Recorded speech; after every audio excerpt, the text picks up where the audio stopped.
नमस्कार मंडळी, मी सिद्धी चाकरमानी वाईफच्या नवीन एका व्हिडिओमध्ये तुमचं खूप खूप स्वागत करते.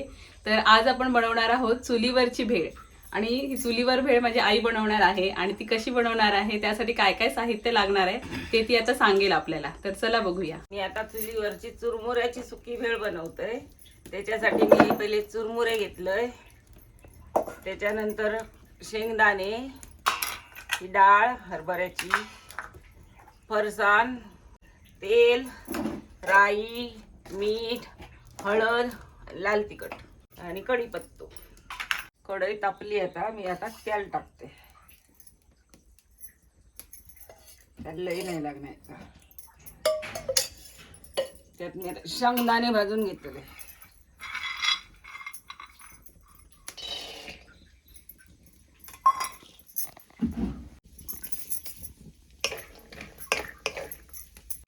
शेंगदाणे भाजले, काढून घेते.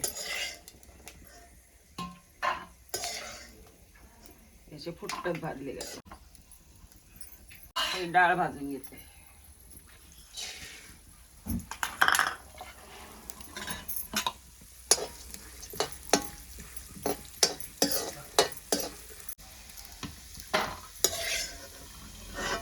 ती भाजलेलीच असतं, ती जरा तेल असून परतूची लागते. भाजकी डाळ आहे ना ती. आता राई घालते.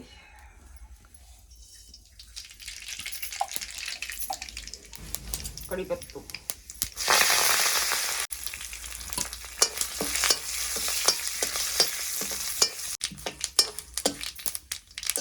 कढीपत्तो काढायचं फक्त.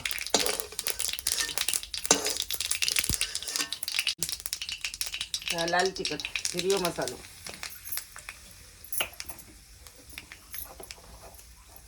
मीठ, चुरमुरे, सोन, अख्खं मीठ.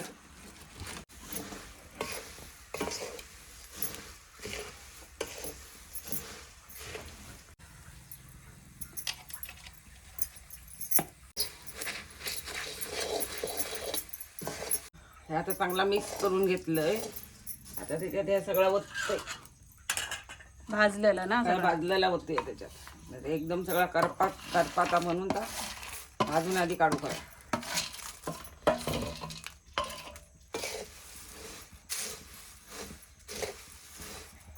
सगळ्या घालून मिक्स करून झाला. आता वरून फरसाण.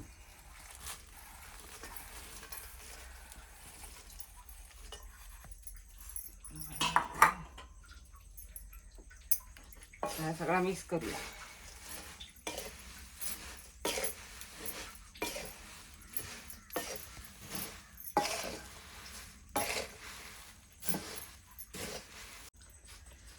तर ही आमची झटपट आणि पटापट भेळ तयार झाली.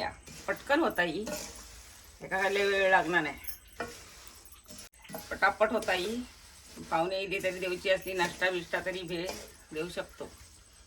तर तुम्ही ही अशी भेळ बनवून बघा आणि आमका कमेंट करून सांगा कशी झाली ती.